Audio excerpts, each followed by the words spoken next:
Hey everyone, this is Rug Boy, and this is Imran. We're starting the show a little different today. Imran, you want to take it from here? Listener, thanks for joining us, and we got a quick message before the show starts instead of my usual cold open where I give you a short table of contents what the show is about. This week, the country and ourselves have all been going through some crazy shit, and we got kind of two big things we just want to acknowledge and address, get the heavy stuff out of the way, so we can still provide an entertaining podcast, because despite what's arguably the craziest time ever to be living in, everybody needs a break now and again for an hour and a half to get away, to escape. And that's one thing we can provide. That's one thing of value we can give you. Now, the two things, Rugs, of course, unless you've been living under a rock, you know that country has been in pain. There nationwide protests. I know we have the benefit, Rugs, of knowing a lot of our listeners, and I know a lot of their names, and they're like us, and they're smart, and they're aware, and they pay attention, and I know they've been watching all this, so I don't need to reiterate what happened. Just know we'd like to acknowledge the pain and the injustice. Rugs, this is a show where we talk about your Captain America and your Superman. Right. Right now, the heroes are in the streets. Absolutely. We are living through history. We are looking at the heroes, and the heroes are us, listener. It's amazing. It's the young people in the streets. You know, a protest started in one city over 10 days ago, quickly grew to 30 plus cities. Then now in over 140 cities in every state of the United States and international. In fact, several protests happening right now, hundreds, thousands of people out in the street where I live, and I'm sure where you live, where you're listening to this. This has affected everyone. It's a global thing now. And look, I've been thinking that Black Lives Matter since I was a kid.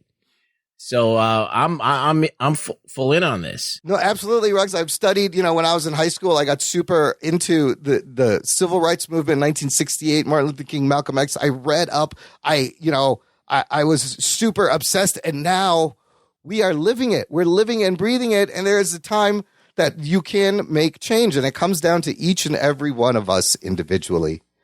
To start with ourselves, kind of, to educate yourselves, to take a look at yourselves, to have the hard conversation with your relatives, your friends, your coworkers, and maybe yourself. Yeah, I do that. Yes. I talk to myself all the time. I talk to myself all the time. Look, everybody should do what they can, whether it's voting or, kind of just defending or looking for injustice and just looking out for your fellow man in general. Local elections become super important now because you can get rid of some of these shitty people. And for anyone there, like I said, I know you guys are educated. I know you guys know what's going on. But for anyone there, it still doesn't know why this is happening. The other thing we could do is provide some resources in the show notes. There will be links of things that you can watch, that you can read, that you can listen to. And if that spurs you on, if that gets you angry or uncomfortable, then it's doing its point. And there'll be links for things you can donate to and links for things where you can act yourself. And we're just going to provide this information. Again, we're not a political show, and we're here for a little bit of humor and lightness. It's not really about politics. It's just about, look, we want the world to be a better place. Yes. We understand it's a complicated issue, and there's all these different ways to look at it. But at the same time, we got to do what's best for everyone. We need to be united against this injustice. And also, another reason for us putting this at the beginning of the show, real quick, before we get to the show, is they've built up this incredible momentum, the movement, the protest. And I don't want it to be for nothing. I don't want it to peter out. I want people to be paying attention, to constantly be aware, what's going on and use this momentum for good. And dude, Ruggs, the kids out there, the high school kids, the college kids, people of all colors, these are the people that can get it done. Yeah, I mean, I'm hoping. I've been waiting for this my whole life. I've been waiting for everyone to be happy and like being able to just hang out together and not have any kind of bullshit.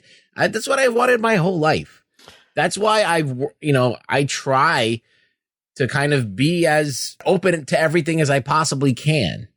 So let's see what happens. All safety and peace to the protesters. This is the revolution, and it is being televised. Now, The other shitty, sad news I have to report, listeners, this is a bummer of a way to start a show, but unfortunately it's necessary. As you can tell, it's only me and Imran today. Yes, Anthony will not be joining us today, and it is because his father passed away today. If you are your Facebook friends with him, you'll have seen the post. His father had been in the hospital since early March. He was about 80, and he beat pneumonia. He beat cardiac arrest. He even beat the coronavirus. Send your positive vibes to the Jock. And if you're a religious person, send your prayers, whatever Absolutely. you can. But the whole nation needs this. Everyone right now is in pain personally, community-wise, society-wise. This is some crazy shit to be living through, Rug Boy. Yeah, we're going to try and do this show. And I just want to give my thoughts to Anthony today. And like, he's been a champ this whole time. And, hope everything gets better for everyone. So look, with all the heavy shit out of the way, listener, we need a break. And I'm sure this show is therapy for you as much as it is for us. And if anything we said made you uncomfortable, well, that's kind of the point. If anything we said made you turn this off, well, so be it. We need to speak from our heart in this moment. You got to check it. If it makes you uncomfortable what people are saying, you got to check yourself a little bit. I think I would urge that just listener a little bit. Yeah. Yes, because look, we all have implicit biases and prejudices. Everyone knows we're human, but you need to look at why that is. Just really ask yourself why, trace it back, and educate and learn. Hear the stories, the voices of the unheard, and see what you can do about changing that. Okay, Jesus. That being said, what a rough opening. We still want to entertain the listener because I need this as therapy, Rugs. I have been so stressed about everything going on. This is my one little escape to geek out. So I'm going to start the nerd engine, put the dick joke matrix. Let's crank that up. Geek boner warp drive. Geek boner. All right, that's getting strong. All right, we are at full throttle. Make it so, number one. Engage. Check. Check one. All right. This is for all you fans out there. Let's give it up. We jockin', we nerdin'. We funny, disturbing. We jockin', we nerdin'. We spoiler alert. Oh yeah. We jockin', we nerdin'.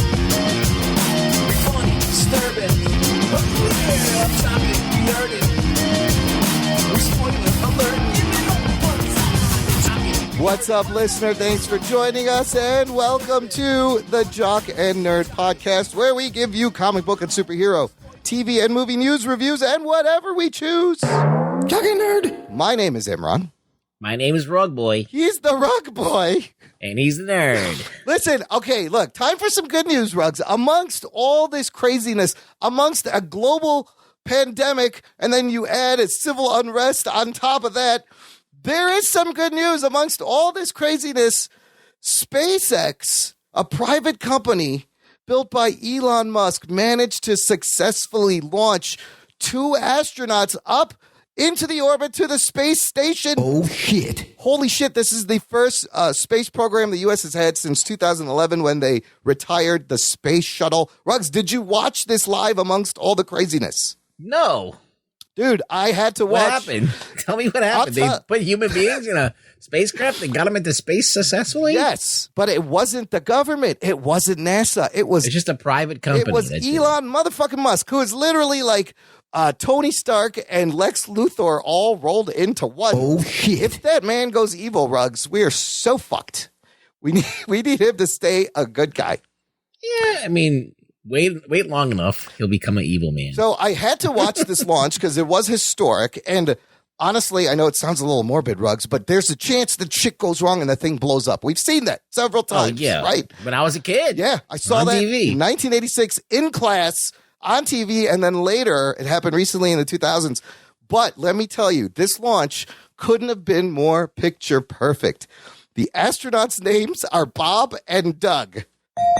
Bob and Doug, the astronauts, and I'm sure as soon as they got into space, they looked back and they were like, boy, I'm glad we got off that shithole. Nothing good is happening down there. It's the only place that's kind of like quiet up there. They can't get coronavirus up there. That's for damn sure. So They're a little bit, No. they're a bit safer than everyone. So not only did they get up into orbit perfectly, you know how when the first stage of the fuel rocket detaches from a spaceship, and usually it just like falls back to Earth and it's trash. This fucking thing comes back and lands itself on a target on a ship in the middle of the ocean. Oh, shit. That was the fucking coolest thing I ever saw. Oh, I've seen them do that before, though. Yes, that was all like practice run-ups to this. And now it's like shooting out all these satellites all up in the sky. But this is a step towards consumer space flight, I would imagine. I just want to go to the moon. I don't know if we're going to get to the moon, but I think they're trying. But I would love a little space cruise. Let's go to the moon for real this time. What? Well, shit, Rugs. No, you're going to get... Oh, shit. You're going to get the flat earthers coming to listen to the show. Don't. What? I want Sasquatch on a SpaceX going to the moon for real. Show me what's on the other side. So, look, I think it's a little bright spot. Yeah, it's a little piece of humanity making strides. And, yeah.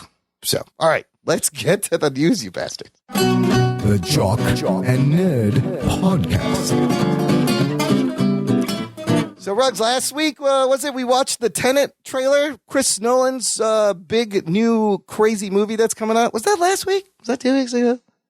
Yeah, I don't know what I have no concept of time. I have anymore. lost all track of time. Well, apparently it is still on track to make a July 17th premiere release. Well, if everyone's out anyway protesting, Yes. they already got it. You know, like look, there's thousands of people. They're wearing masks. Some of them, not everybody. Yeah, but there's They're very close to each other. Yes, and there's definitely droplets of all kinds. It's happening. a risk you take when you're fighting the good fight, Ruggs. I guess, but like I'm just saying, like what's the ramifications of that? So if we get justice, but everybody dies, They're not going to die. Is that good? Listen, I it's don't all know. young protesters. They'll fight it off and get the antibodies. Hopefully. So, look, if the theater's open, this thing will still open, according to Cinemark CEO Mark Zorati, that they've been in close contact with Warner Brothers. Now, Ruggs, remember in the trailer, there's that quick shot of that plane kind of crashing into a terminal, I think it was. Do you remember that? Yes. And I knew looking at that right away, I was like, I bet that's a fucking real plane. That's what Nolan does. He doesn't fuck around. He is the master of practical effects. Well, turns out they bought a fucking plane and actually crashed it. Here is Nolan talking about why that was the most efficient way to do that.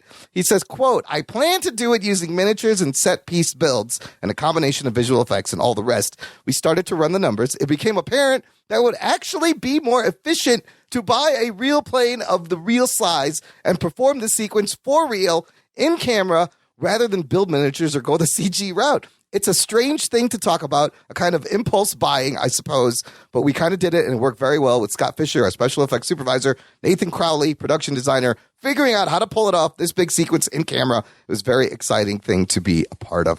This movie has a budget of $200 million. Oh, shit. So that plane couldn't have How been much cheap. do you think that whole stunt cost? Maybe like How much is it? This is it's a jet. like a decommissioned plane that's in a plane graveyard? This is a 747. It's a giant fucking plane that he actually blows up and crashes. How much? $100 grand? How much does that cost? I would say maybe $100 grand. $100 grand? That's not bad. He got $200 million to work with. But remember this is why I love fucking Nolan's practical stunts. Remember in the opening of Dark Knight Rises, the escape of Bane in the plane and the guys parachuting down? Yeah, they used a real plane. That was absolutely, they dropped a real plane. So he's already been fucking with planes already. He likes to cut planes up, blow them up, drop them in the sky, out of the sky. The story of that, it was more cost effective to do this. Also reminds me of the story from that Nick Cage movie, Lord of War. You seen that one, Ruggs? What was that? Lord of War, where he's the arms dealer that kind of works for America. No, I never saw that movie. Oh, you never saw that movie? It's an amazing movie. It's actually Is that a Nick Cage movie? Yes, it's a really good Nick Cage movie. There are a lot of weapons in that movie. And in the making of that movie, they said that they were trying to buy fake weapons, and it turned out it was cheaper just to buy real fucking machine guns from people from like warlords. And so those were all. They just showed up in like the deep south at a gun show. Yeah, and just it was bought a bunch 20% off. Fill up your trailer. Exactly. So they bought real guns for the movie, and then they melted all the guns down to take them off the street, which I thought was also a good idea. But that movie is fucking powerful and has some great shots, great cinematography. It's a good Nick Cage movie, aside from, where his movies are all here and there. That one's a good one. So we'll see if this Tenet comes out. Listener, let us know if you are excited for Christopher Nolan's Tenet. We'll see. Join our Facebook group. It's called the Jock and Nerd Nation. It's closed, exclusive just for our listeners. We're all in there. Come in, chop it up, geek out. Speaking of movie theaters, Rugs. Yeah. I'm still hearing reports that AMC says we don't know if we will be able to continue once this lifts and movies come out. They are posting a first quarter loss this year of $2.4 billion. Oh, shit. Yeah. Would you be sad to see AMC just go away after this? Well, I don't know, because like it's a part of people's lives, and you can't just fucking go away. Like, they could go bankrupt. Yeah. They could fucking stop, whatever. But like, think about this. Toys R Us closed. Yeah. That was a big part of people's lives. And people want that back. Yeah. Like, and there's going to be some kind of new Toys R Us. I think there already is like a new Toys R Us related store. Or like little opening. pop-up Toys R Us shops that. Yeah. that So, pop I up mean, here and I there. think theaters are another thing that people want in their lives to a degree. So at some point, like, even if they go bankrupt, someone's going to fill that void at some point. So if they go away, fine. I'm sure, like, as I said, Disney will open up their own theaters, or it'll be like some kind of bullshit where it's like some kind of corporate shit. So, like, Walmart theaters, you never know. Well, it could happen. What? You go to Walmart. Yeah. Oh, yeah. And then you go to watch a Walmart. movie. Yeah, you get everything. You get your eye doctor there. You can pick up contact lenses. You can check out a movie. There's a bowling alley in the back. Your kids are going to school over back in the southwest corner. Yeah. It's like an scary. idiocracy with the It is. Costco. Welcome to Costco. I love you. That's going to happen, people. We're way past idiocracy, though. I'll tell you that much. Like, we've passed that reality. I thought that was where we were going to end up, and we've already passed that. It's crazy. Yeah, we're in it right now. Yeah, we're in it, and we're towards the end of it. Ask the Movie is just around the corner. Yes, Ow My Balls is the number one TV show. Well, one movie chain that will be around that's excited, planning to open is Cinemark. We just mentioned who they're saying, Tenet. They're trying to open June 19th. So very soon, in a week or two, and Tenet comes out July 17th. Now, Ruggs, Cinemark has said that while employees will have to wear masks, they are not going to require moviegoers to wear masks. Oh, Because shit. fuck them. Yes, well, but my question is, would you feel safe going to a movie theater knowing that Listen, they're I'm not not requiring going to you to the wear a theater. mask? I'm not going to the Me theater neither. until like this shit is like gone. Yeah.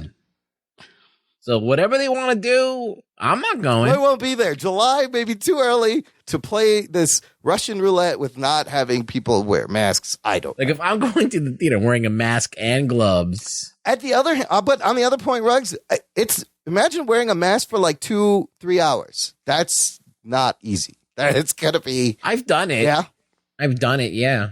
get a little uncomfortable, but if you really want to see the movie, I've worn a it's worth mask it. for like 8 hours. Oh, really? Yeah. Shit. Or more. Wow. Well, that's like all the healthcare workers. They're 'Cause I'm used to Spider-Man. you swinging around, fucking. Lame. Anyways, It wasn't. I actually have them. I just thought that is an interesting policy. I guess they think it's going to bring people back if they're not forced to wear masks. But man, I don't know. Anywho, last story. I don't have a lot of news today. Well, we'll get to our movie review this week. Last week, also, I think we talked about Ruby Rose quitting Batwoman and got a couple more details about what's going to happen with the character instead of what I thought was going to happen, which is what like all the Batman movies in the 90s do, is just replace Bruce Wayne with another guy and don't explain Just it. get a new bat. Just get a new bad person. This is now Kate Kane. Don't explain the thing. They are replacing the Kate Kane character Oh, shit. with a new character. But then why is the show called Batwoman? I Is don't it understand. gonna be? Is it gonna be Barbara Finger? But Bill Finger's wife, the daughter. Well, no, just a Kate Kane. Oh, Kate Finger, Kane, yeah. BB. I see. Kane and Finger. That makes no sense. Or Felicity Finger. Felicity Huffman? No, she's in jail. According to a leaked casting notice, the new lead character is currently named Ryan Wilder. Sources saying she could be played by a woman of color. She is described as, quote, likable, messy, a little goofy, and untamed. She's also nothing like Kate Kane, the woman who wore the batsuit before her. No one in her life to keep her on track. Ryan spent years as a drug runner, dodging the GCPD, masking her pain with bad habits. A girl who would steal milk for an alley cat could also kill you with her bare hands. Ryan is the most dangerous type of fighter, highly skilled, wildly undisciplined, and out lesbian, athletic, raw, passionate, fallible, and very much not your stereotypical all-American hero. I mean, that's a cool character there. Yeah. But they're just go for it. They're just inventing another Batwoman. I wasn't watching that show anyway, so they can do whatever they want. I just thought it was interesting that, like, I guess this is a step forward where they don't think audiences are that dumb, and maybe you explain why this person looks completely different. Well, whatever. It's not like I Dream of Jeannie where they replaced the Darrens. Oh, shit. Remember that? Remember they switched out Darrens? Yeah, but I mean, I didn't even notice. No, how could you not notice? It's a different He looked dude. the same. It's a different dude. He looked the same to They're me. the same white guy, but different. Yeah. Those tall, lanky white dudes all look the same. I to like me. the second Darren. I don't remember. The second one was JR from Dallas. Yeah, he was good. Oh, really? Yeah. Larry Hagman? It was Larry Hagman. I believe it was Larry Hagman.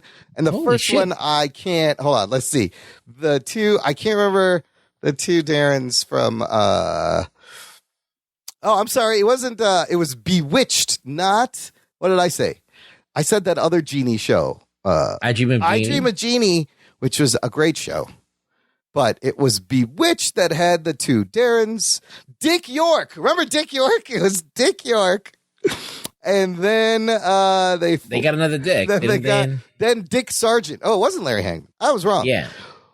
Yeah, you know nothing. Oh, Larry. Don't they look alike? Yes, though? Dick Sargent. And they were both Dicks. Dick York and Dick Sargent do look a lot alike. Larry. Listen, we need another Dick and a big one. You know what? We got the Dick joke in.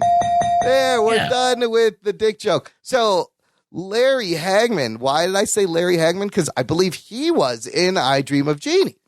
Yeah, you were confusing the shit out of me. I'm like, what the fuck is this guy talking about? But usually you know things. Listen, so like Bewitched sometimes and I Dream of Jeannie are very similar shows. You can't. Major Who's Anthony hotter Nelson. though? Jeannie's definitely hotter. Jeannie was definitely hotter than Yeah. Samantha from Bewitched. I will agree. Yeah. I will agree. All right. Well, look, before we take a quick. That's all that matters. That's all that mattered. Who'd you jerk it to, people? That's what it comes down to. What? Wowie zowie! Speaking of jerking it, Rugs, the places are starting to reopen a little bit here and there. Have you noticed that in your neighborhood? I've seen some outdoor seating. Yes. And I wish Anthony was here because I wanted to ask him, is he getting out there in the dating world? So you're thinking that the reopening means it also includes legs being open. Well, look, no. Well, Oh, shit. that's one way to look at it. I was going to say that maybe you no one has seen your balls in a few months because you've been in quarantine.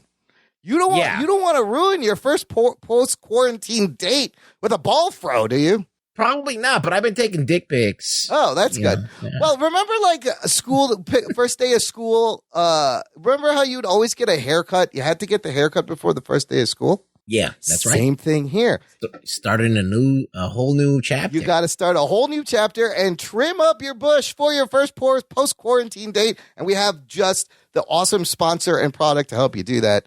Of course, I am talking about Manscaped. They are here to provide you the best tools for your grooming experience. Use code JockandNerd at manscaped.com right now to get 20% off and free shipping. All their great products like the Lawnmower 3.0, the most hygienic tool for the modern man. It's amazing. It's got a ceramic blade, doesn't get hot. There's an LED light on there. There's an amazing Perfect Package 3.0 gift box that has boxer briefs, a travel bag, ball deodorant, ball preserver. It's definitely something to the male listener. I will say You've survived quarantine. Things are opening up. You owe it to gift yourself this awesome product. The light is at the end of the tunnel, fellas. You don't want to get caught on that first date looking all unkept. So treat yourself. Treat yourself. Get 20% off free shipping with the code JockandNerd at manscaped.com. Rugs. Turns out the people at Manscaped said we're doing good with this partnership. We're going to keep plugging on for a little bit. We need 4 more people to use the code JockandNerd to help us out to cement this partnership. Yeah. 4. Remember, you can shave your ass too. Yeah, you can shave anything that's it doesn't nick your balls, doesn't get caught. You can shave your nipples. You can shave your belly button. You can shave your kneecaps, your back of your knees, your armpits. Listen, hair grows in really weird places. When you're a man, you probably have places where you don't want hair. What's it doing there? Oh, shit. But look. So listen, get on that shit, guys. I'm looking for 4 listeners to help us out. Use the help code. Help us get $10 from Manscaped. Yes, and then the partnership will just blossom and bloom like a beautiful flower or something. There it is, though. Jock and Nerd promo manscaped.com. Use it, and your balls will thank you. All right, we're gonna take a quick break here, play some promos, and we'll be right back with this week's listener-sponsored movie review right after this. After these messages, we'll be right back. Hey guys, this is Venice, and I've got a message from a friend of mine about my favorite podcast. It's your boy, Flavor Flav in full effect. Check this out, everybody. I want y'all to go check out TJ. What's good, everybody? TJ Johnson here for Voice from the Underground. I am the most handsome. Big Has. And I'm smoking my cigar, of course. You know what I'm saying? The Dutch. You pick me up in an Uber and a PT Cruiser, I'm calling Lyft. Cause they be fighting the power, talking about social issues, politics, you know what I'm saying? And we're not even that good. Right, we're terrible. Terrible. Tangents all over the place. And not only that, but they be keeping it fun with the sports, music, comics, and movies too. Am I allowed to talk? I think, no, not right now. Shut up, colonizer! You know what I'm saying? He on Twitter at VFU Podcast. So you can find them. So check 1, 2. This is Flavor Flav. Yeah, boy. Okay, what Flav was trying to say is, check out Voice from the Underground on your favorite podcast network. Voice from the Underground. What's up, guys? This is Gerald and my buddy right across from me, as always, Andy. We are 2 Peas on a podcast, and we want to invite you to join us weekly as we discuss. What do we talk about? We talk about a little bit of everything. We talk about too much events. We talk about too politics, much sports. We even talk about sports. We're dudes. We talk about too much stuff. In fact, don't join us. It's too much. It's too complicated. I think you're confusing them, Gerald. We are a weekly podcast discussing current events, pop culture, hot topics. Hot. The topics are hot. Not the retail store, just hot topics. Well, I used to love. That was a great store. If anything happened at Hot Topic, we would discuss that as well. You want to get you a black Metallica shirt and some studded earrings? Yeah, we'll talk about that. But my name's Gerald and my buddy Andy, and you can catch us on 2 Peas on a Podcast. Please go to our website. It's 2peasonapod.com. Check it out. Check us out on Twitter at 2 Peas on a Pod, and subscribe via iTunes or Google Play. We hope to hear you listening. We can't do that though, can we? No, we can do it. We can hear them listening. We hope to see that you listen via our stats or whatever. We're everywhere. But check us out. 2 Peas on a Podcast, guys.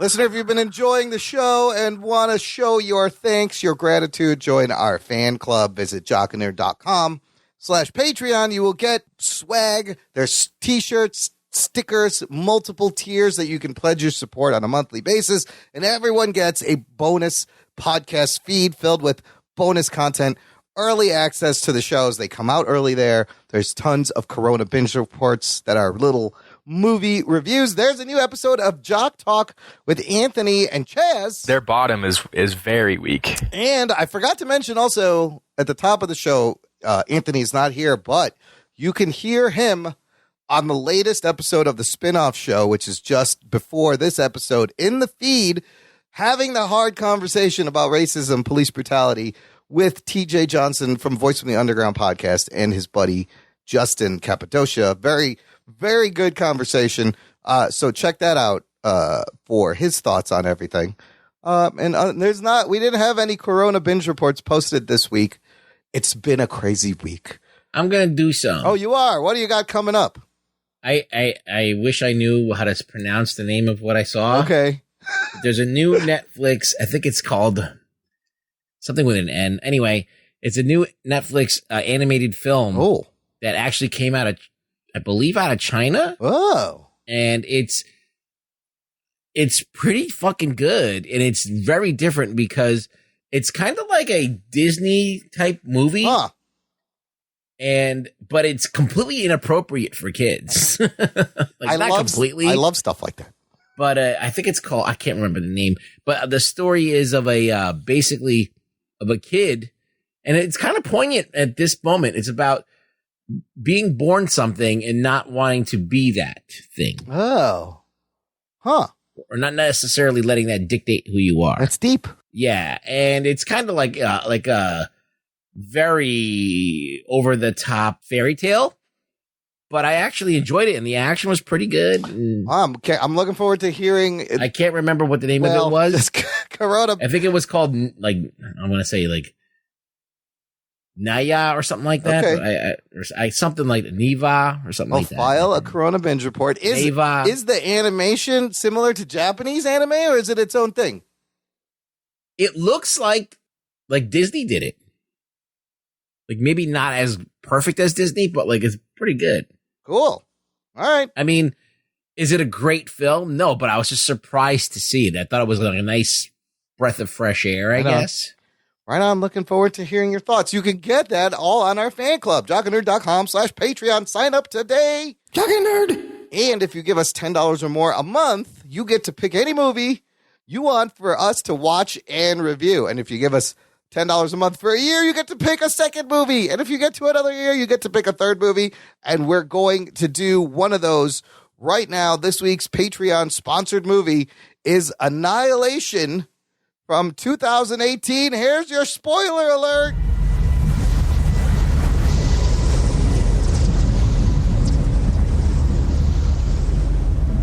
A religious event, an extraterrestrial event, a higher dimension.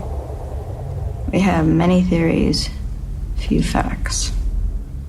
It started around 3 years ago.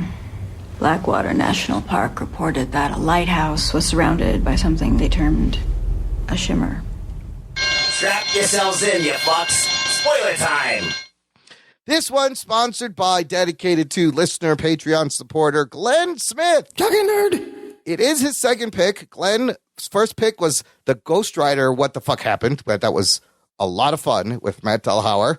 And I've got to thank Glenn for being a patron for 26 months, Glenn Smith. Oh, shit. Jesus. Thank you, and your continued support. And Glenn, that's over 2 years. You could send us another movie if you want.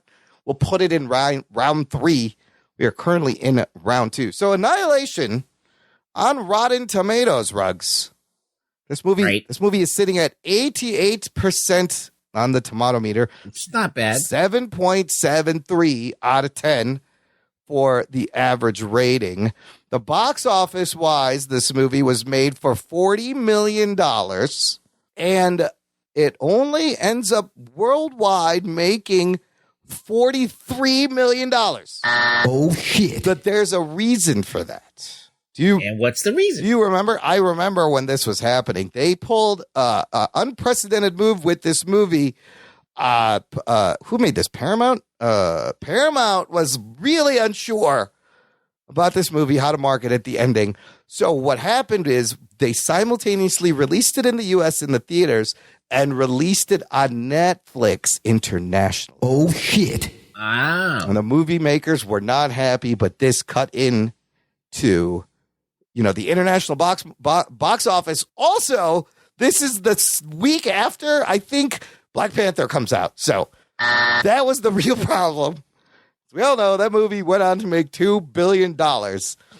So it kind of got buried there at release time and really buried internationally because it was just put out on Netflix internationally.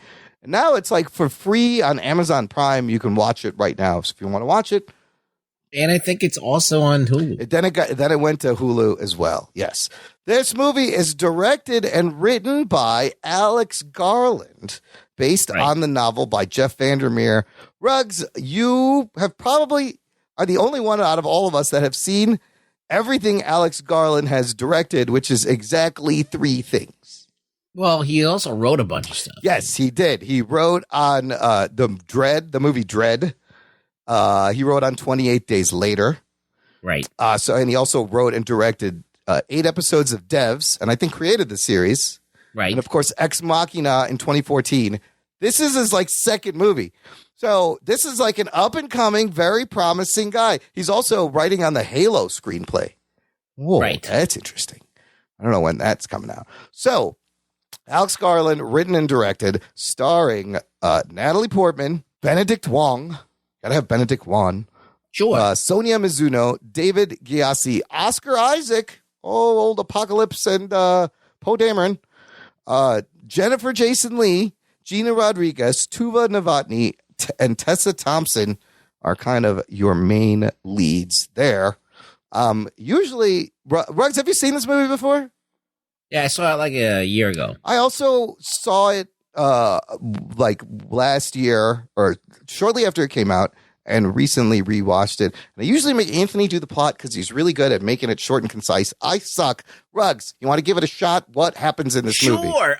Natalie Portman is a biologist, and her husband is a professional soldier. He works in the military, and she was also formerly military. And he gets called in on this job, disappears. She thinks he's dead, but he's not. He comes back, and basically him coming back ends up getting Natalie Portman and him whisked away to this place, the site where there is the shimmer happening. Ooh, the shimmer. Evidently, something flew out of space into this lighthouse, and it's been emanating this shimmer, and it's kind of encompassing and growing across the landscape. And they sent teams in there, but they haven't come out. Nothing comes out. So they have this. They sent teams of men, and nothing happened. They ended up getting stuck in there and never coming back out. So now they're trying a team of women. I guess. I don't know. That's how it came across to me. Scientist women and not military, Yes. So basically Natalie Portman is there because her husband they reclaimed him because he reappeared and they didn't know. And then they found him. They brought him back. So she volunteers to go on this mission as the biologist, and as a former army person, she's kind of equipped to do that. So we follow her and her team going in to find out what this anomaly is, and they try to get to the lighthouse and figure out what's happening. Yep, and crazy stuff happens. Now, Ruggs, let me ask you a question. This movie, we talked about that list of 99 mindfuck movies from our Facebook group. Yeah. This movie is one of those movies, and I remember the first time I watched it, when it was over, I was very confused. I was like, what the fuck did I just watch? And it stuck with me a little, but I kind of forgot it. And then when I rewatched it this week, I picked up on more things, and I kind of saw what he was going for. It has an ambiguous ending. Right. It's meant to be confusing and leave you with questions. When you first saw this, what did you think, Ruggs? Well, the first time I saw it, I liked it more than the second time. Oh, really? I feel like I was bored the second time. Maybe because I knew what was going to happen. I liked it the second time because I kind of forgot everything. I mean, this is what happens. It's you watch it the first time and everything's kind of new. Yeah. And you're like, oh, you have this experience. But then you watch it the second time and you watch it and you pick up more things. Yeah. But at the same time, this movie moves on such a slow pace. It does. And there's not a lot of dialogue. No. In certain parts, it's kind of drags out. So you're like, okay, I want more stuff to chew on. Yeah. And so I felt all right, I'm waiting for the end now. I'm trying to stay up for the end. And I did. And I liked this movie. I did like it. I think it was pretty cool. And you could see that there is a great director here Absolutely. At work. You could see that there is somebody who understands fear and things like that. It wasn't super disturbing. There was a couple of shots that were like super gory, which I was like, oh, and like, your head snaps back a little bit. Yeah. Like when there's some tense shit that sticks with you, though. Yeah, there is some tense stuff. There's like at least 2 parts that are like super tense. So I'm just gonna jump to the mutated bear scene. It's probably one of the most scariest fucking crazy things that I've seen in a while. This bear that the shimmer is causing to have lesions, and once it kills a person, it can imitate their cries for help. And it's just right there. And she's like, don't react. And it's breathing on him. And it looks horrifying. Holy shit. There's a couple of white knuckle moments in this movie. Yeah. A couple. Yeah. What's the other one? There's the alligator, obviously. Oh, that was great. She gets snapped out of nowhere. And there's basically 3 things in this movie that you see. The alligator, the bear, and then the end. No, there's the deer. They didn't do anything. The mutated deer. So I got to say, the second time I watched it, I kind of understood that this is it's an amazing, trippy, dreamlike, ambiance to the movie. It's sci-fi and horror mashed together, but the whole thing is a metaphor. There's a whole, the name of the movie gives it away. Well, also gives, and it's interesting how they start the movie. They give away that Natalie Portman survives and came out. Like, that's not the point of the movie. The point is what happens. But right away, that she's the only one out of the 4 women to come back. So what do you think is the grand message of this movie, do you think? Well, I think it's ambiguous on purpose. I think it challenges you, and it makes you ask questions to yourself, to your friends, to think about things. I think there's a number of things. I think the 2 themes are self-destruction and cancer is the 2 things you see repeated thematically. And I'm not sure if this movie is deep or it's pretentious or it's riding that fine line. There's a little bit of fart smelling in this. Yeah, but it's riding that fine line. There is a little, but like, because I feel like if you're going to make a point, make it. Don't just like suggest themes. Well, everything is suggested. Yes. And kind of like dangle it there. Like, I feel like that's kind of like, it's a tool to let people interpret and talk about it. But at the same time, it's annoying to me sometimes. Because it is a little bit slow in parts, but then watching the slow parts again, he uses flashbacks as memories, but in specific parts of the narrative. Yeah, but what does it add to you? Okay, so like, let me break everything down because I'm trying to like understand this movie and why people think it's great. Yeah. The reason why I think the movie is great is, number one, it's got a female cast. They're going in and we're following them on an adventure. I feel like that's cool and that's new or whatever, or not really new, but like it's, at least it's like, it's something different. And it's not forced. Like it's very not organic. Forced. Yeah. It seems natural. The biological ideas are fun. That there's this shimmer. I love how it looks like it's an oil slick in the air. Yeah, and it's kind of like refracting Get that word DNA. Out. Yeah. So everything's kind of mixing together. And mutating at really high speeds, giving you some beautiful imagery in this movie. But okay, so this is how it works. Natalie Portman has a husband that has to go away a lot.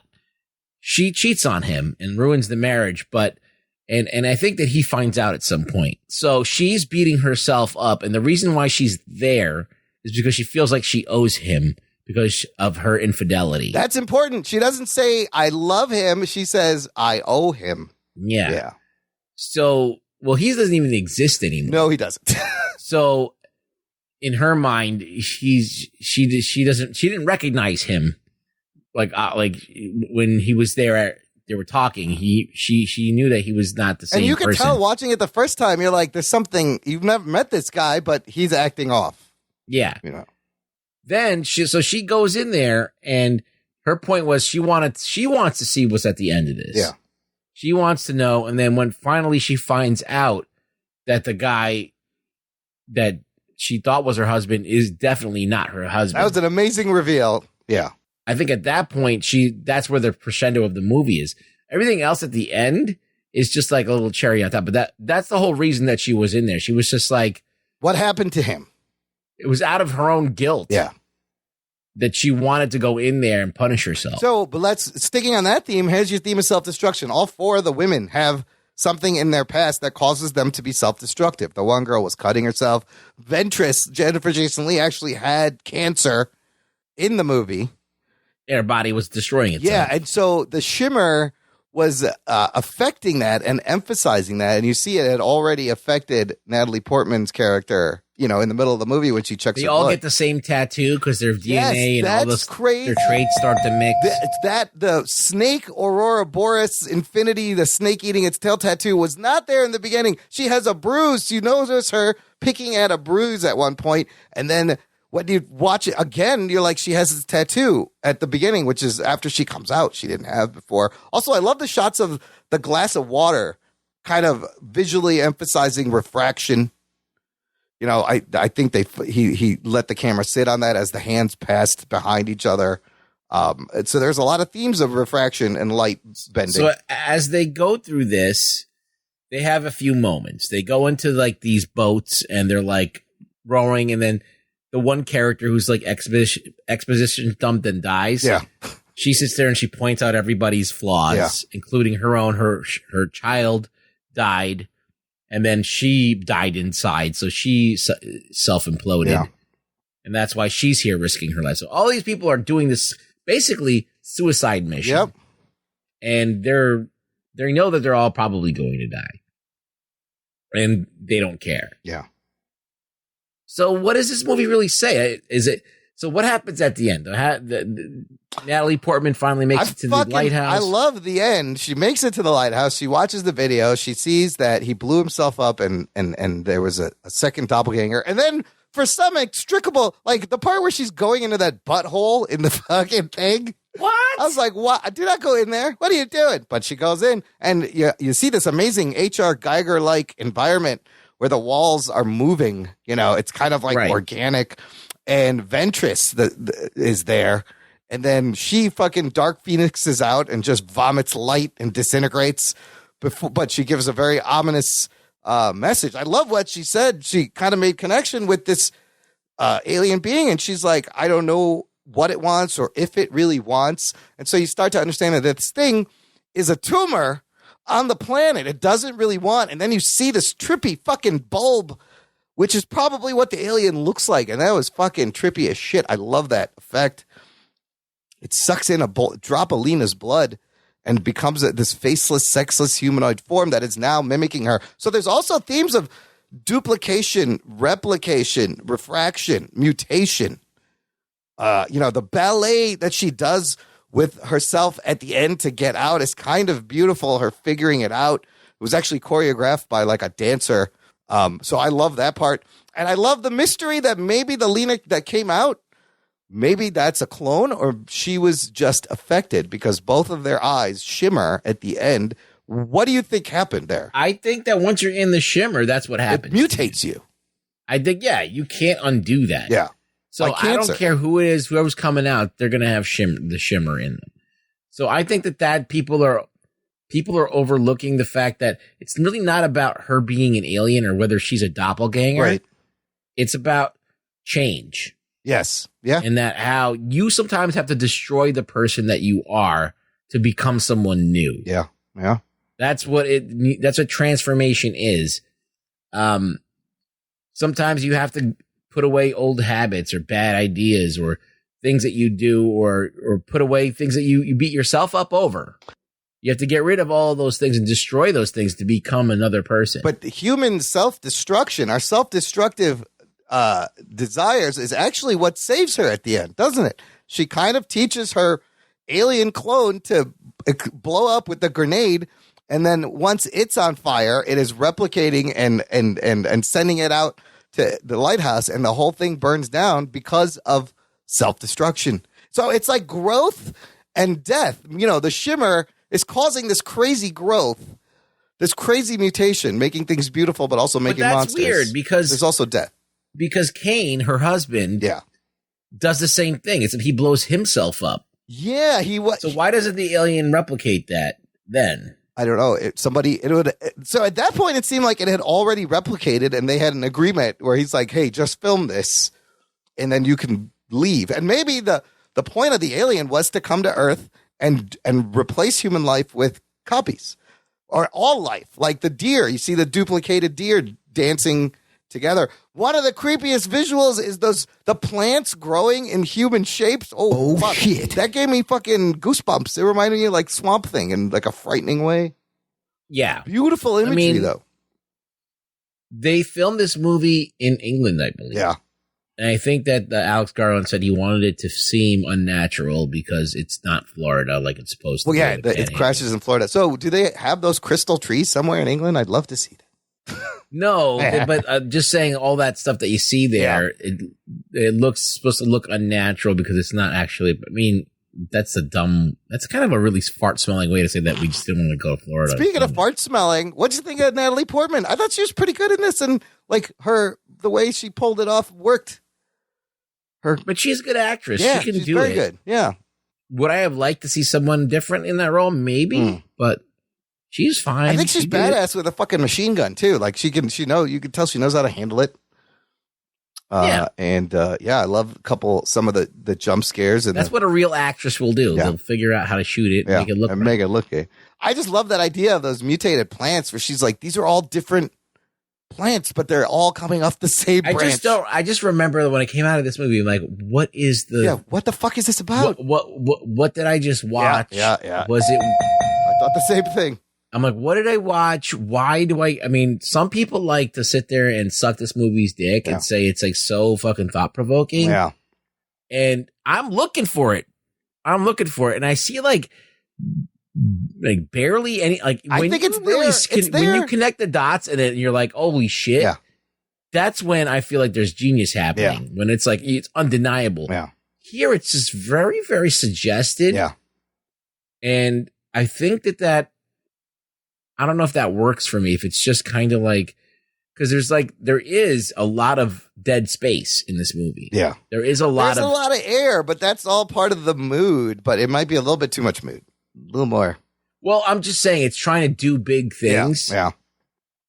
And it's not really swinging for the fences. So if you're going into this thinking this is like your straightforward sci-fi action flick, it's not. I appreciate the fact that it's not a passive film. You know? Well, I like being challenged by a film. Yes. And that's why when I win the second time, I was sitting there with I was in there. I had my armor on. I had my sword. I fucking had my diaper. I had everything. Let's go. I was like, let's do this. And I'm sitting there looking for stuff. And I'm like, oh. I'm like, yeah, I guess. But okay, there's some stuff here. But like, I'm like, am I supposed to really be impressed by this? I was just whelmed. I wasn't overwhelmed. Yeah. I wasn't underwhelmed. I really liked a lot of the stuff that he did, especially the bear. Yeah. Especially like all the visuals that you pointed out. Yeah. His visuals are great. His mood is great. His music use is great. The scene in the pool where the guy's body has like expanded and mutated across the wall. It looks like a sculpture, like an installation sculpture you would see in a gallery, right? And it's fucking gorgeous. Right. I love that stuff. He's brilliant. Yeah. I mean, if you watch Devs, it's a lot of that slow burn. I'm going to have to watch this. That's what you said about Devs. Like, this is the Alex Garland slow burn. It's really slow, but at least Devs has more of a narrative to it. What about Ex Machina? Does that have similar things in it? You never saw that? I haven't seen that. I know. I know. That movie's better. Lame. That movie's better by 100 times because when I watched Ex Machina, I was like, oh, this is great. He's toying with all these different things. He's toying with like machines and sexuality and dominance and all this kind of like being smarter than people and understanding how emotions work and fucking playing people and almost like a con artist thing. So it was like, there's a lot going on in that. In this, it's just basically, all right, self-destructive behavior. Yeah. Annihilation, which is like, kind of killing everything like a cancer does. And these, that's your annihilation. Yeah. All right. So it's kind of like it seems to be not that much there. So I can go into a little bit behind the scenes. It may explain some of how this movie came out. First of all, the studio really wanted him to change the ending. They didn't get it. They thought it was too smart. I like the ending. No, I like the ending. He didn't change it. To his credit, he stuck to his ground. He didn't change it. Now, I mentioned it's based off a book, right? By, what's this guy's name? he didn't stick to the book Vandermeer. Yeah, so here's the deal. It's a trilogy. It's called the Southern Reach Trilogy. So he read the first book. The other two books hadn't come out yet, but he knew it was a trilogy, and he decides to make a movie just on the first book. But he vastly, like you said, he diverts from the book. What he said is, I made this movie based on the memory of the book. So it's just inspired by, and then it goes on its own ways. But in the book, I watched some videos. It explains a couple of weird things that he put in here. So, right in the beginning where they get into the shimmer, right? They walk in, and it cuts to the flashback of her cheating on her husband. Right. And then it gets back to them, and she's in a tent sleeping.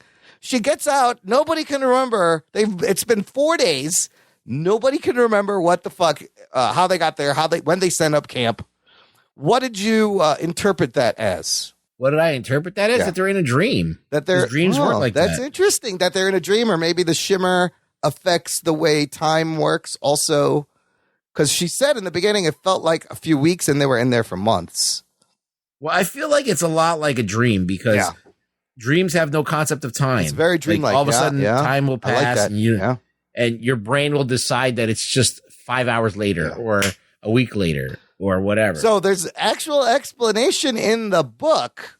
Dr. Ventress uses she hypnotizes people.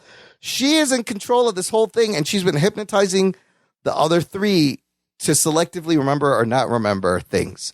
So in the book, she's the one that makes them forget at that moment that they've been there for 3 days. So it's not the shimmer. It's not the shimmer, but the way he presented it leaves it very open-ended and ambiguous, doesn't it? Yeah, but there's no way to even discern that from anything that they gave you. They just touch upon it, and they never really address those things. They never go back to that. Well, look, let's like you said, a lot of people call this the most thoughtful science fiction movie since Arrival. Brilliant, trippy. Oh, Arrival's better by spades. You think Arrival's better? Let's rate the movie. What would you give this movie out of 10?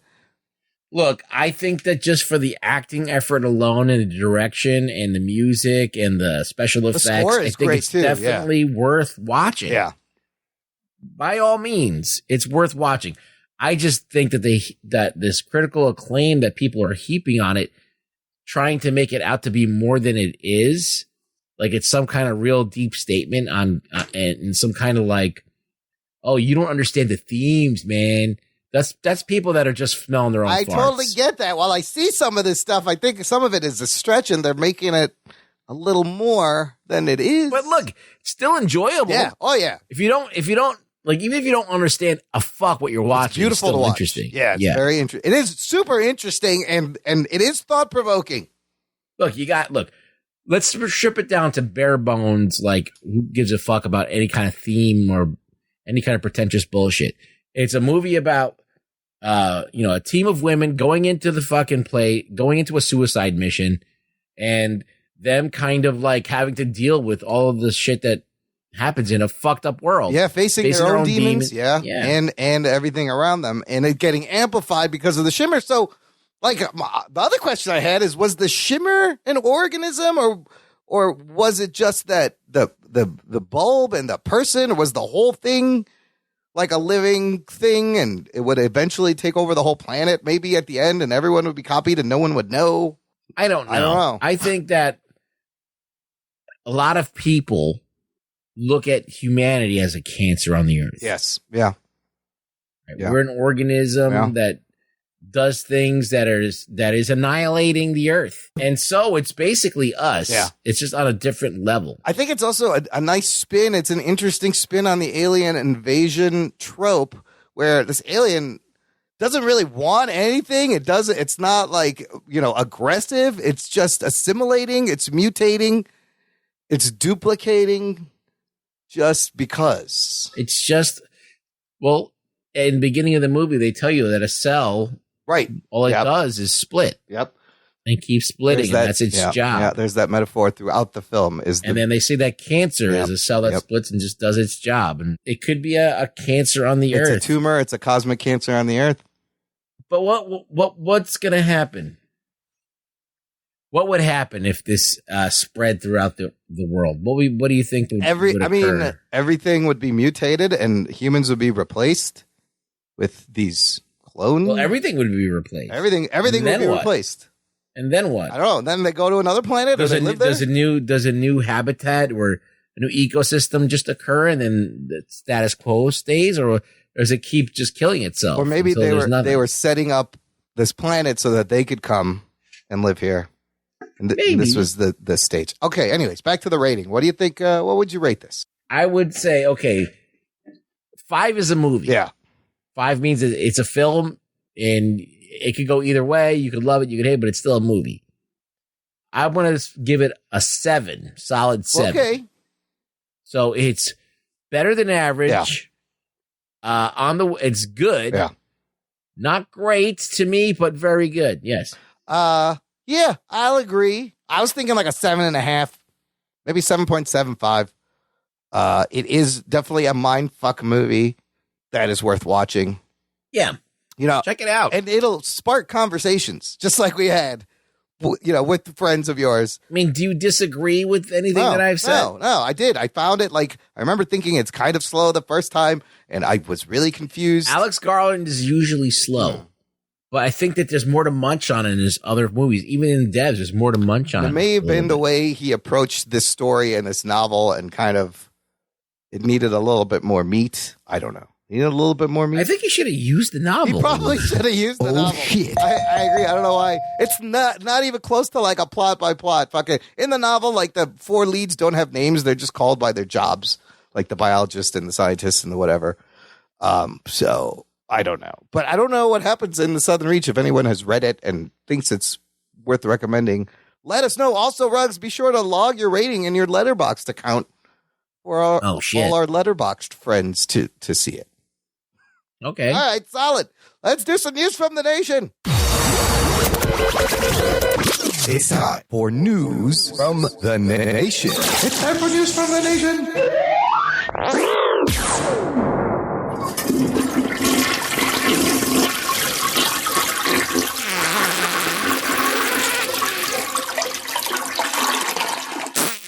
It stinks. It stinks. It stinks. That's what I say when I smell your farts, Rex. Yeah.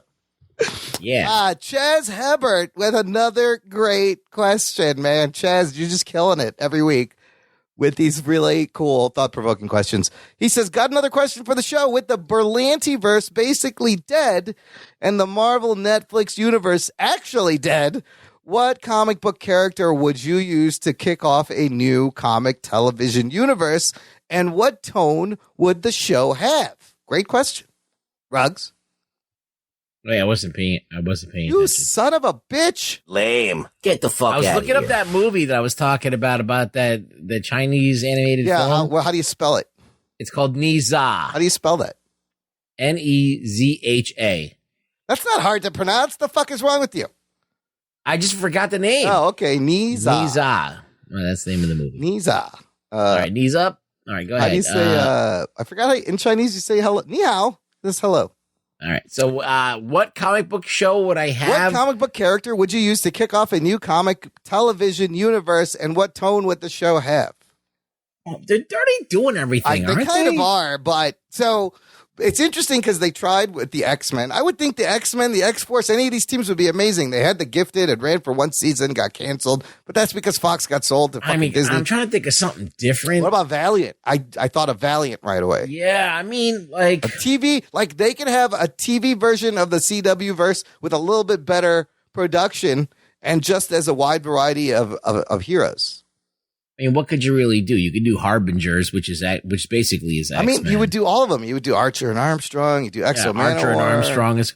Oh, Exo Man. I would do Eternal Warrior. Eternal Warrior. Shadow was a Shadow Man. Shadow Man was really cool. Eternal Warrior is Gilad. He is basically a immortal. Yeah, and he is a warrior and. He's the Eternal Warrior. He's eternal and he's a warrior. He's immortal and basically, he's like the Highlander without the fucking sword, basically. There can be only one. And his brother is Archer, and his brother's Armstrong, and he hangs out with Archer. So you could do like those three guys. Yeah. It would be cool to have a show with Archer and Armstrong and the Eternal Warrior. Well, imagine together. separate shows for like each character, like that all tied together. It's in the same universe. That'd be fucking cool. And then there's Time Walker, who's the third brother. Is Turok the dinosaur hunter Valiant? Not anymore. He was licensed. He's from like the 30s and 40s, right? Yeah, he's that an fucking old show school. Primal, that animated show on HBO Max. It reminded me a little bit of Turok Dinosaur Hunter. I was like, this is It cool. looks like a Raz Morales drawing. Yeah, just a little bit. it does. But like, I would probably do like something like Valiant or, I mean, Okay, think about some more. I'm going to read some of our comments from the I always listener. keep saying the sword until someone makes the sword. Oh, the sword. You've told me about that. Yes. The sword. It's a story about a girl in a wheelchair who's sitting there at dinner. Yeah. All of a sudden, her whole entire house gets fucking ripped apart by these 4 gods that show up. And they're looking for the sword. Who's got the sword? Blah, blah, blah. And little did they know that it was buried under her house the whole time by her dad, who didn't want to snitch and didn't ever give it up and died. And so she picks up the sword, and all of a sudden she can do anything. So what would be the tone? Kill these the gods. tone of a show like that? What would you think? Oh, it would be like fucking like All Out. It would be like Watchmen level, yeah. or like Westworld level. Nice. Like whatever. Just throw all the money you can at this and fucking make it awesome. The other thing I thought of, and they're kind of doing it, is the whole Green Lantern world. And, Berlanti's going to make a big budget, a Green Lantern core show, I believe, for HBO Max. But imagine you got all the lanterns have different shows. The different colored lanterns have shows. Sinestro would have a show. Like, that would be an amazing shared universe on television. Shared universe, you definitely do Valiant. That would be the first go-to. Green Lantern's universe is good. That's also really solid. You know what else I thought? I would love to see this turn into an HBO show. So the tone would be like an HBO adult show. Chew. You know the series Chew from Image?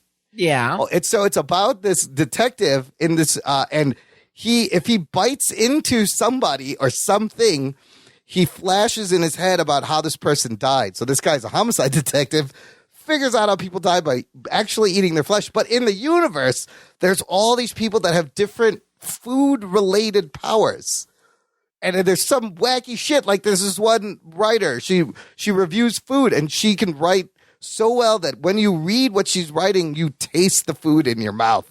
Like you actually get the sensation. And there's just crazy food powers in the Chew universe.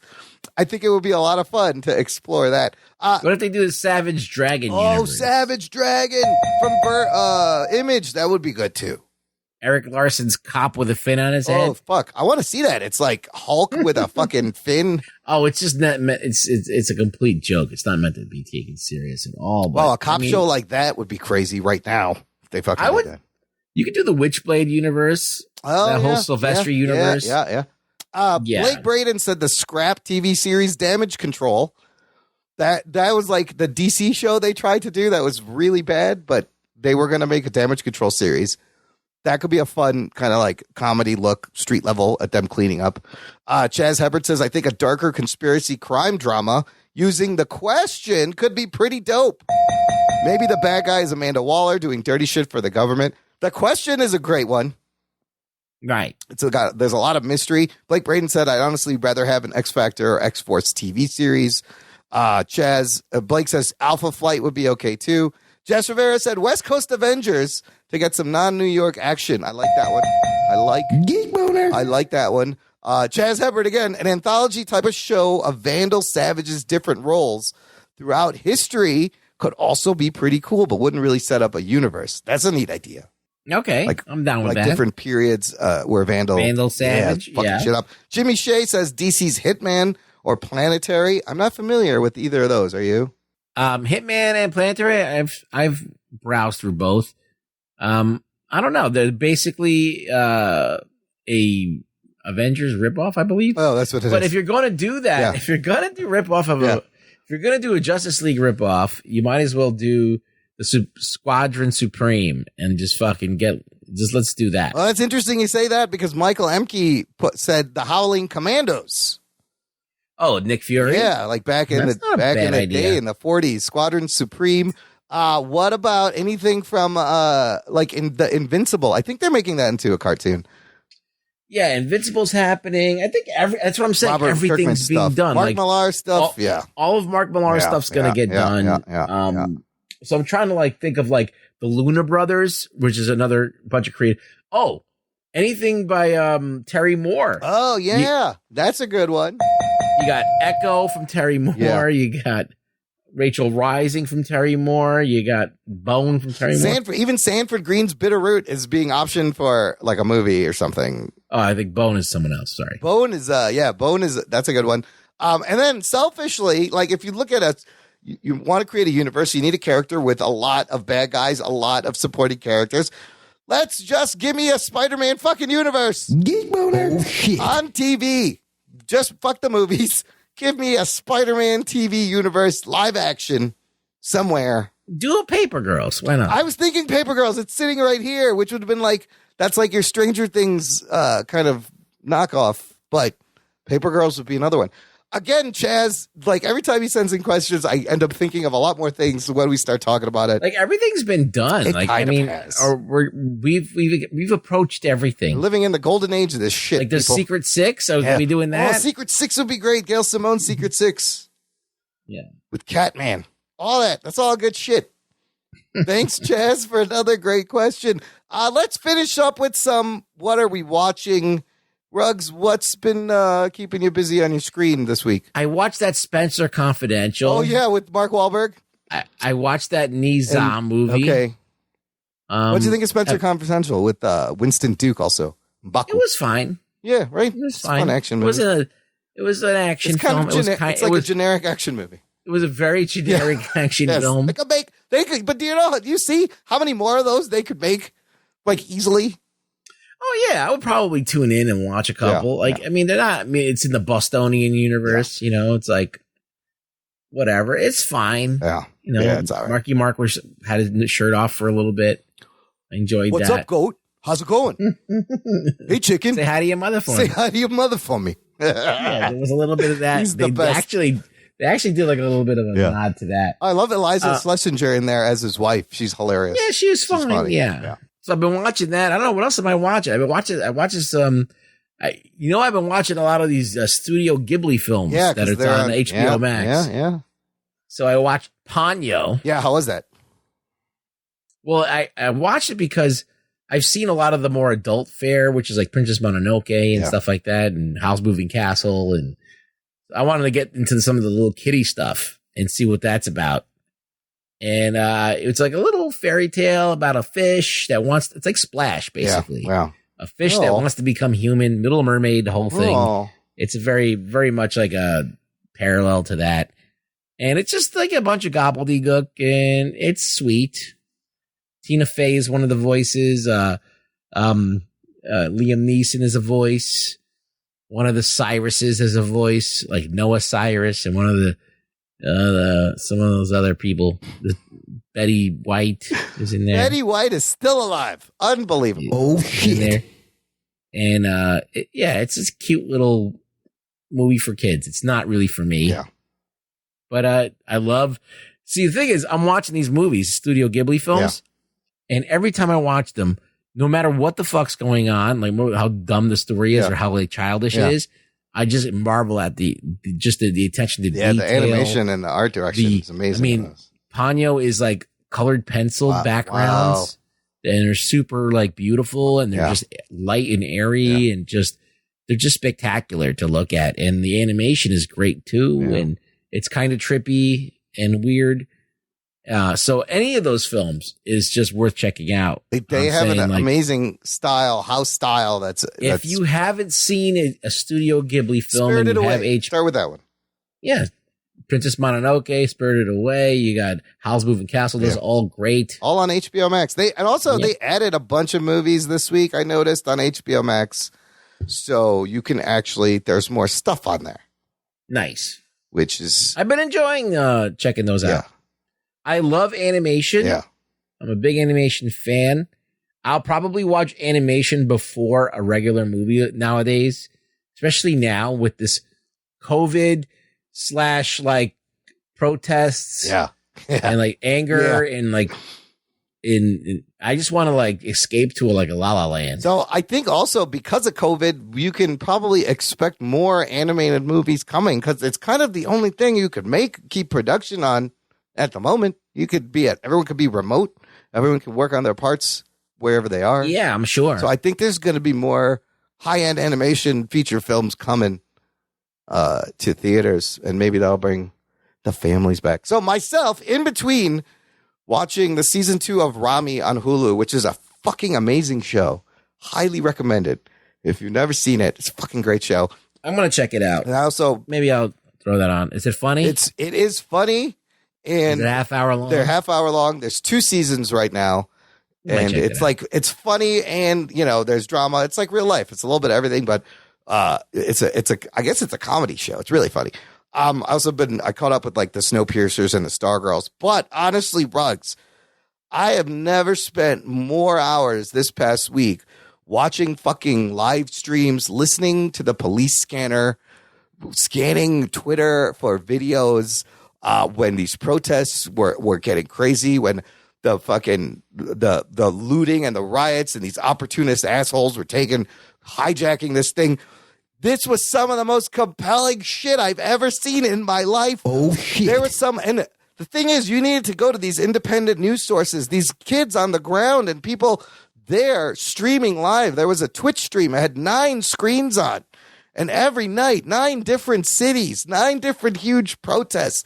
And I've seen things that inspired me to tears and enraged me to tears. The emotional roller coaster was just fucking nuts this week. And you know me, Ruggs, like I feel to a fault. I feel too much about these things. Like you're really been politically motivated your whole life. And this really affected me.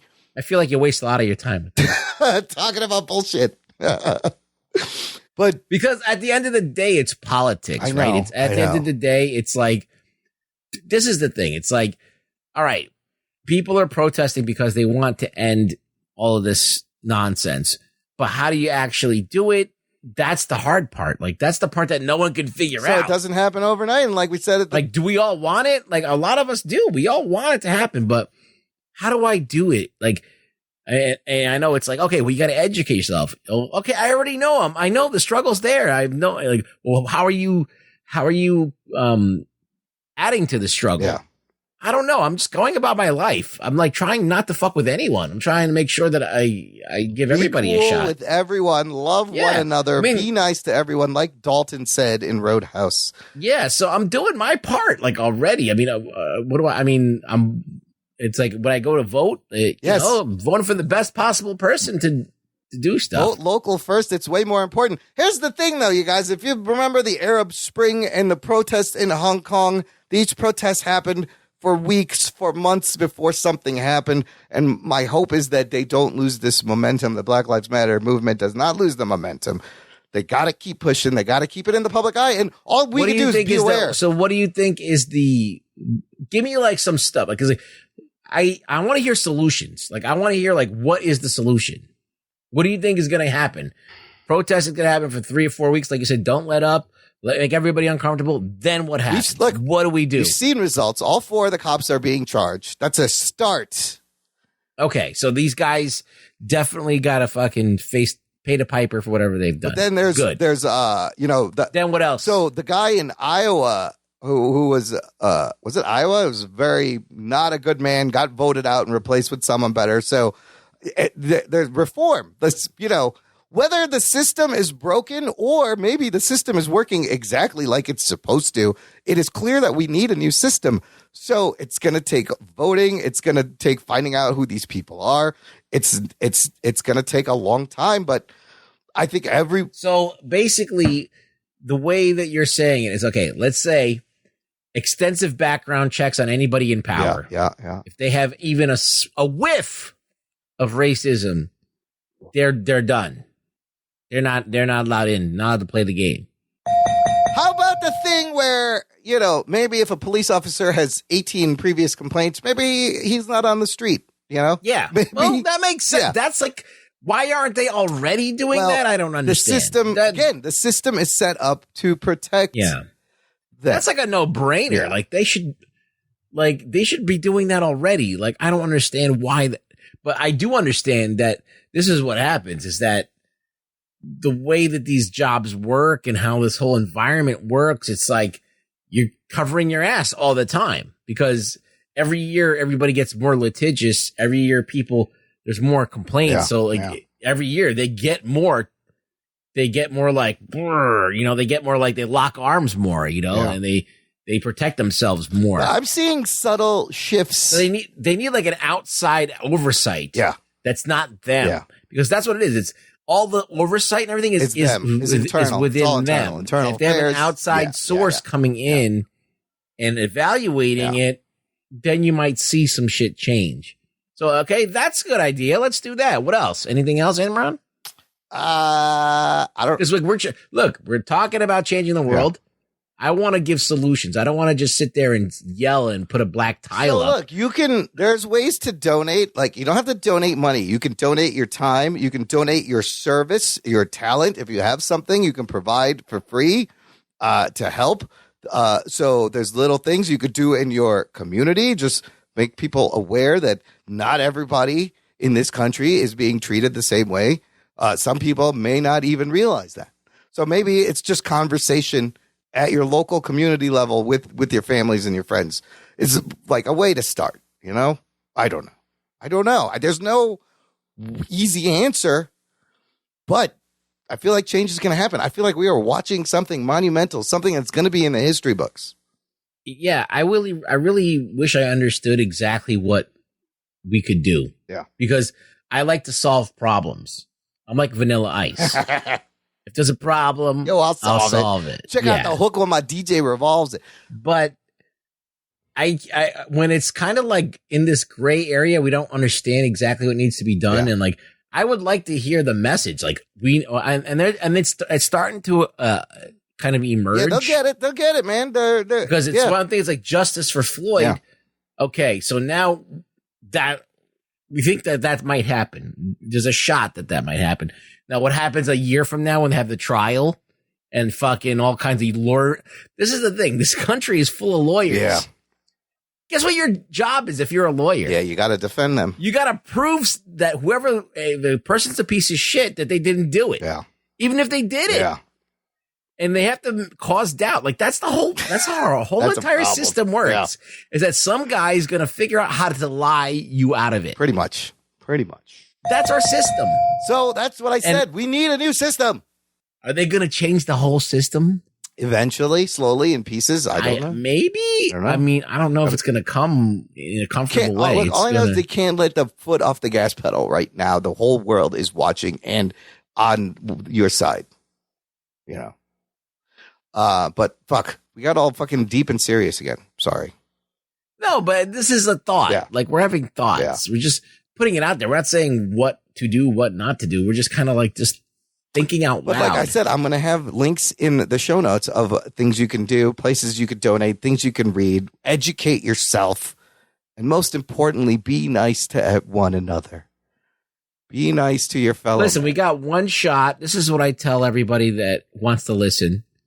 I said, listen, we're floating around on this marble. We're probably the only place for a long ways that has anything going on. Earth. All right? Let's just fucking make it fun and let everybody fucking do their shit.